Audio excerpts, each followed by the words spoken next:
Bonjour à tous, vous êtes sur la chaîne de l'After Bambou, on est sur Bambou Bavard. Aujourd'hui on va aller à la rencontre du Zin, venez avec nous. Qu'est-ce qu'on fout? C'est jamais fini.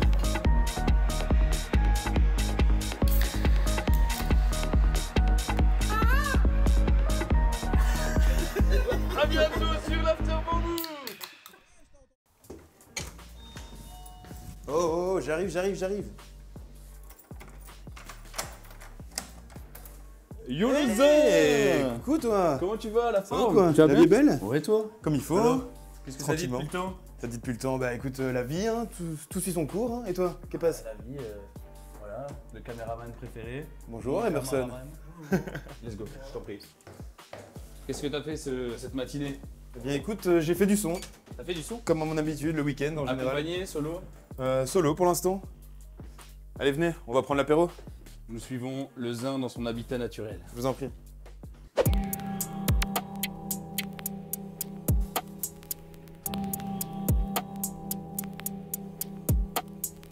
Tout d'abord, on a déjà eu affaire avec toi car on a créé notre premier single et on t'en remercie, c'était incroyable. Surtout merci à vous de me recevoir ici. Bambou Bavard, c'est consacré pour toi. Tu vas nous raconter un peu ton vécu, ce qui s'est passé, pourquoi tu as commencé la musique. Première question, on rentre dans le vif du sujet. On t'appelle le Zin, mais pourquoi? Eh bien écoute, c'est surtout en fait par rapport à un moment de ma vie où du coup tout était très incroyable, très zinzin en fait.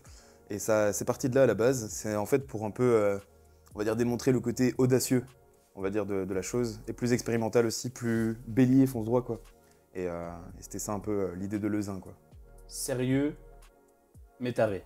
C'est ça, Est-ce que exactement. ça peut décrire un peu le nom? On peut dire ça comme ça, oui, c'est ça. C'est le côté, en fait, on y va un peu sans réfléchir. Ça, c'est Et Le en Zin. réalité, qui es-tu? On peut dire déjà que j'ai mon côté Le Zin, mais j'ai aussi le côté From Now. From Now, c'est beaucoup plus un côté plus réfléchi.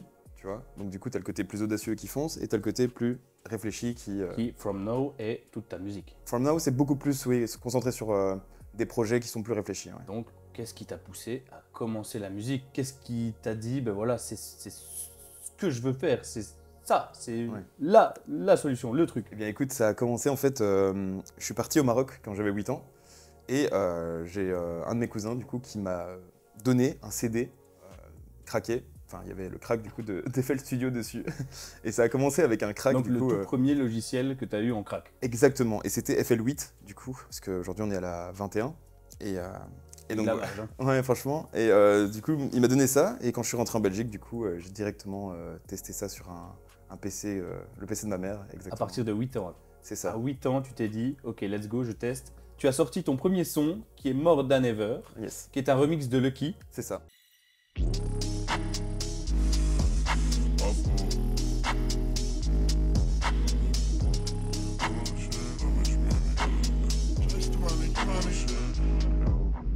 Ton premier projet Yes, qui est Immanence. c'est ça. Parle-nous un peu de tout ça. Bah, j'ai sorti d'abord More Than Ever, du coup, le jour de mon anniversaire en 2021. C'est là que j'ai démarré, du coup, From Now, qui était vraiment une idée qui était venue comme ça, de base. Et puis en fait, j'ai eu l'idée de Immanence, en fait, parce que je suis tombé, en fait, sur une archive INA de Jacques Picard, qui est, du coup, un océanographe suisse, qui, du coup, discute, en fait, d'une étude qu'ils ont faite avec le MIT dans les années 70, avec le premier ordinateur quantique. Et ce premier ordinateur quantique, du coup, a démontré quelque chose que je viens de pas expliquer. Allez voir la vidéo si vous voulez. Et On essaiera de mettre la vidéo en lien. c'est ça. Et du coup, en fait, c'est une théorie en fait qui a été émise, on va dire, par cet ordinateur quantique parce qu'ils lui ont posé une question. C'est est-ce qu'on peut continuer sur cette lancée-là? Donc du coup, économiquement, avec la population, comment est-ce qu'on avance, etc. Et du coup, ça m'a énormément intéressé. Et en fait, je me suis dit, bah, je vais faire un son pour sensibiliser les gens, du coup, à la possibilité, justement, qu'il puisse se passer cet événement-là en particulier. Évidemment, je vous dirai pas l'événement, parce que ça, c'est vraiment quelque chose de fameux. Et encore une fois, c'est théorique. C'est pas pour faire peur ou pour inciter à quoi que ce soit. C'est vraiment uniquement pour sensibiliser et pour permettre justement aux gens de se rendre compte qu'il est possible qu'il se passe des choses comme ceci. Donc voilà. Ce qui suit Immanence, c'est Ascendance. Exact. Et Ascendance, ton deuxième projet, explique-nous d'où ça t'est venu et est-ce que c'est la suite ou alors autre chose? Eh bien, en fait, la chose, c'est qu'on aspire tous, plus ou moins, à avoir quand même une chouette vie, on va dire. Et en gros, Ascendance, c'est un peu dans l'idée de, on va dire, nettoyer l'environnement. C'était un peu dans cette idée-là, parce que j'ai toujours voulu faire un projet qui se rapporte justement à quelque chose d'environnemental. Est-ce qu'il est un peu éco? Il est un peu éco, clairement, parce qu'en gros, j'ai contacté... Il respecte l'environnement, donc... J'ai contacté en gros une association qui s'appelle The Sea Cleaners, qui du coup les océans. protège les océans, exactement. Et The Sea Cleaners du coup a répondu, j'allais commencer à avoir un partenariat, etc. Et ce qui s'est passé en fait, c'est que on a clairement créé un projet dont tous les fonds, en fait, tous les streams, tous les revenus générés par les streams du coup de ce projet-là seraient reversés du coup à The Sea Cleaners. La chose évidemment, c'est que le projet, vu que je ne suis pas connu du tout, il n'a pas pété de ouf, mais j'ai eu du coup des contacts avec eux et ils m'ont même invité du coup à un orchestre à Paris qui était à la scène musicale. Et en fait, ça a influencé un peu la chose parce que en fait, ils ont fait ça avec un orchestre et ils ont vendu des vinyles et justement du merch, on va dire, grâce à ça. Et en fait, l'idée, c'était justement de protéger les océans en musique. Et donc du coup, je trouve que ce qui est le plus important là-dedans, c'était l'intention dans le projet, parce que du coup, le projet Ascendance, c'était surtout un hommage en fait, je vais dire, à mon père. Et un hommage du coup à l'océan en fait, parce que je suis extrêmement passionné par les vagues, ça m'inspire énormément pour faire ma musique. Et c'est vrai que ce qui m'intéresse c'est les vagues, parce que ça en fait, ça a une incidence énorme avec, et une analogie énorme en fait avec le son. Si on regarde les vagues, au final c'est des ondes, il y a une amplitude, il y a une hauteur, il y a absolument tout ce que le son a, grâce aux vagues. Donc. Vagues similaires au son. Ouais, totalement. Donc, avec tout ça, c'est devenu ta marque de fabrique. Exact, c'est ça. Donc, tout ce qui est vague, tout ce qui est océan, l'énergie, l'eau, les ondes, comme tu parles, c'est devenu ta grosse marque de fabrique. C'est ça. C'est une idée de fluidité en fait. Je te propose, on se prend une petite tartine. Petite tartine, s'il te plaît. Merci beaucoup.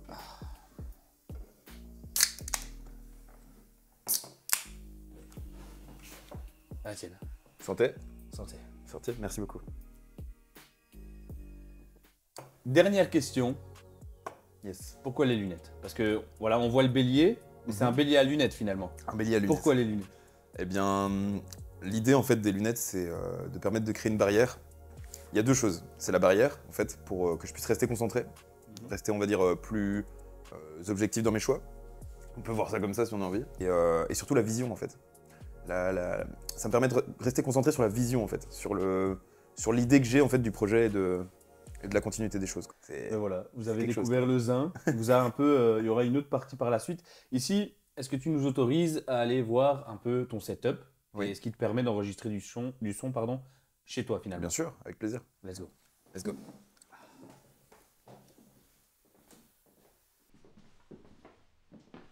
Du coup, bienvenue dans mon espace créatif. C'est un peu ici que je fais tout mon travail. Je commence avec mon petit clavier MIDI ici. J'ai ici une machine studio du coup. Ici un petit Chaos Pad du coup de Korg.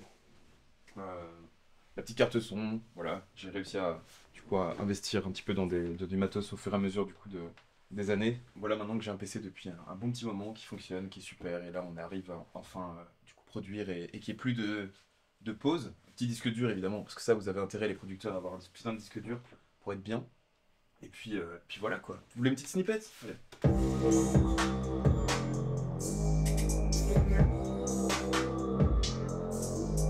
Voilà, c'est tout, c'est bon, c'est ciao.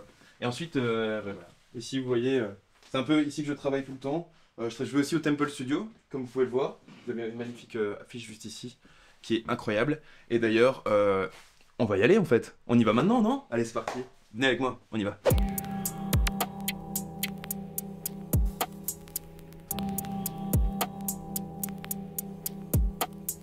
Alors, comme tu l'as dit, on se retrouve au studio ici. Moi, je voulais savoir, est-ce que c'est ta passion ou alors est-ce que c'est ton métier à temps plein? Alors, moi pour l'instant, en tout cas, je suis dans un entre-deux où justement, ce qui se passe, c'est que j'ai commencé des études justement pour avoir un backup quand même, tu vois, un petit nid douillet sur lequel on peut retomber au cas où un jour ça part en steak. Et le but, c'est surtout que je suis passionné, extrêmement passionné par la musique. Donc c'est vrai qu'en faire vraiment purement en vivre, en tout cas, c'est quelque chose qui serait incroyable. Maintenant, la chose, c'est que je me concentre surtout sur un côté plus cartésien pour l'instant, parce que je suis aux études. Et justement, le côté plus cartésien, c'est pour compenser justement le côté artistique que je ressens déjà et que j'ai déjà en fait. Donc on va dire que le but, c'est d'être wavy justement dans les deux, tu vois. D'être un peu dans les deux, dans quelque chose de plus aérien et quelque chose de plus terre à terre, quoi. Et donc j'en vis pas encore, Ouais. Mais c'est vrai que j'offre déjà des services de mixing ou de mastering qui me permettent justement d'avoir des petits compléments par-ci par-là, quoi. Du coup, n'hésitez pas, si vous avez besoin, demandez le zin. Et vous pouvez demander à mes clients aussi, si ça s'est bien passé. Alors, je pense que ça s'est bien passé. Ah ouais, ils sont contents. Tu viens de m'expliquer que tu avais fait un peu enfin pas un background, mais tu avais fait un peu une sécurité derrière, avec des études quand même au cas où, si jamais ça partait un peu en cacahuète. Est-ce que, malgré tes craintes, est-ce que tu fais ça tout seul ou alors est-ce que justement tu le fais avec d'autres personnes? Est-ce que tu travailles avec d'autres personnes? Est-ce que tu crées avec d'autres personnes ou simplement est-ce que tu invites des gens? Bah à la base, j'étais du coup seul. Je faisais ça dans ma chambre, comme je l'avais déjà Ouais. dit. Et ce qui est important en fait, c'est que la collaboration, je trouve ça super important. Ça rentre énormément dans mes valeurs. Parce que je suis très persévérant dans ce que j'aime faire. J'aime beaucoup la liberté. Et c'est vrai que pour la liberté, c'est important aussi d'avoir certaines personnes avec toi avec qui tu peux justement échanger un maximum sur le travail, etc. qu'on fait. Donc c'est vrai que oui, il y a des gens avec qui j'adore travailler. Il y a Woods, qui est un ami avec qui j'habitais pendant presque 3 ans. Parce qu'en fait, j'ai fait une coloc de producteurs pendant 3 ans et c'était incroyable. Ça m'a permis vraiment d'évoluer aussi dans un milieu du coup qui me passionne vraiment, réellement. Puis il y a Borowski aussi, que j'ai rencontré il n'y a pas longtemps. Borowski, sacré bonhomme. Franchement, il est incroyable. Et c'est vraiment une personne que j'affectionne particulièrement parce qu'il a des grandes valeurs aussi qui se rejoignent aux miennes. Et justement, avec lui, on a fait du son il n'y a pas longtemps. On refait du son encore régulièrement. Hier soir encore, on a encore fait du son. On a fait une session stud de nuit. Et Je du travaille coup, souvent avec tu parlais ici que tu avais fait une coloc 3 ans de producteur. Ouais. Qu'est-ce que réellement ça t'a apporté et comment ça a influé un peu sur ton travail et sur ta vibe à toi? Sur ma vibe, en fait, c'est déjà dans la coloc que est né du coup, mon projet From Now. À la base des bases, j'avais déjà d'autres projets à l'époque et j'étais en groupe en fait avec du coup Basile et Antoine qui sont mes 2 grands amis avec qui du coup on avait créé un groupe de Redeem qui était plus centré sur quelque chose de plus dubstep. Ouais, parce que du coup j'étais aussi dans ce style-là à une époque et c'est vrai que c'était quelque chose de beaucoup plus hard donc du coup on était très mitigés. Je faisais déjà de la trap à l'époque aussi donc on était très mitigés aussi sur certains points au niveau de ce style-là. Donc du coup on a décidé en fait clairement de séparer le groupe. Et c'est à ce moment-là qu'est né le Zin From Now. Et quoi, dans la musique, en fait? Tu fais quoi exactement? Alors, à la base des bases, du coup, je produisais simplement sur FL Studio. Et puis, en fait, au fur et à mesure, tu apprends forcément le mixing, le mastering, de manière beaucoup plus significative. Et je me suis beaucoup plus intéressé à ça, donc je suis devenu au final ingénieur son en autodidacte. Ça a vraiment commencé comme ça. Et puis, en fait, au fur et à mesure, grâce à du coup, Basile et Antoine, dont j'ai parlé juste avant, mixais énormément. Parce que Basile avait des platines en fait, et c'est parti de fil en aiguille que je devienne DJ. Et j'ai mixé pour des potes du coup, qui sont créateurs un peu partout. Voilà, il y a eu plein de petites choses, de bonnes choses qui se sont passées au niveau mixing et DJing. Et ça, c'est grâce à vous qu'il peut faire son rêve, si jamais. Ça, c'est pas faux. Merci N'hésitez à vous pas. en tout cas, à toutes les personnes qui me soutiennent. Ça me fait extrêmement plaisir. Et c'est vrai que ça me touche énormément. À chaque fois. Il y a eu un EP en 2023, Yes. Wavy, Yes. dont le son Don't Bother Me.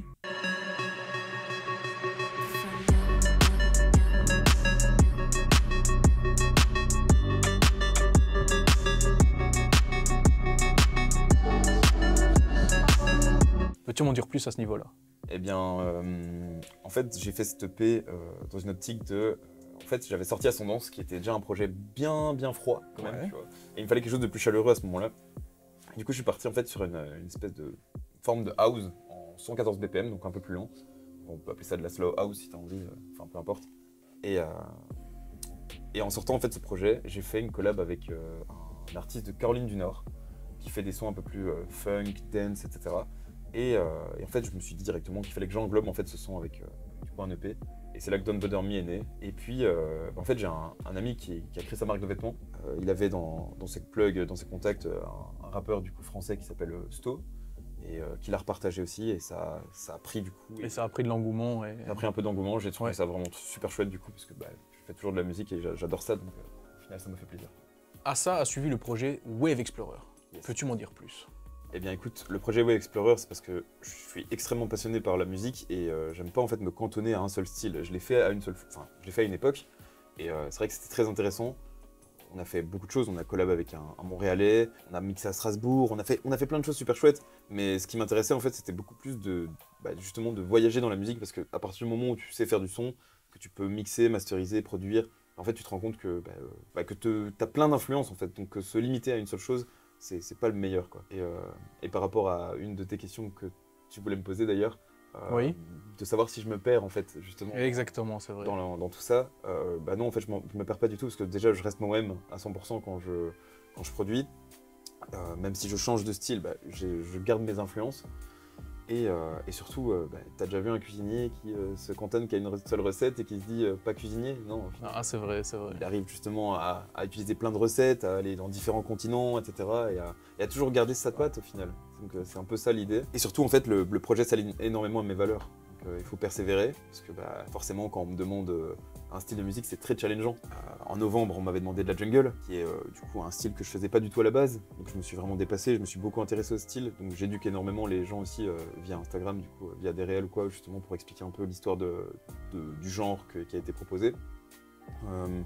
Et en décembre, ils m'ont demandé du jazz. Donc ça, c'était un peu super étonnant, parce que du coup, du jazz, j'ai jamais fait ça de ma vie, et surtout, c'est beaucoup plus acoustique.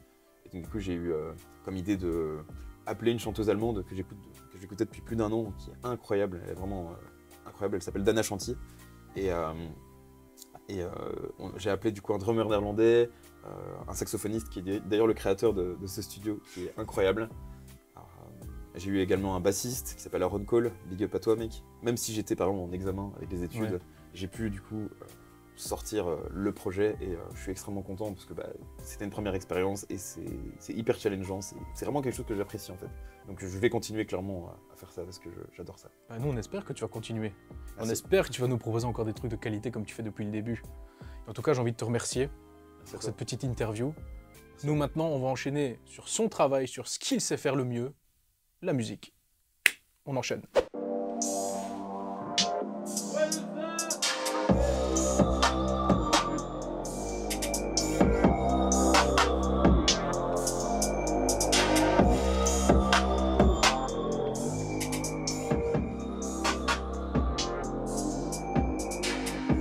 Incroyable.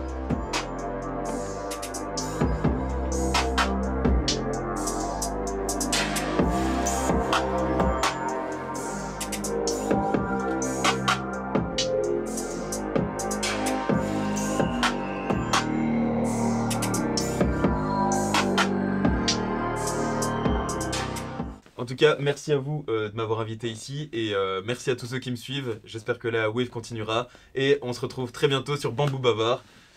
À bientôt sur l'After Bambou. Oh ma main.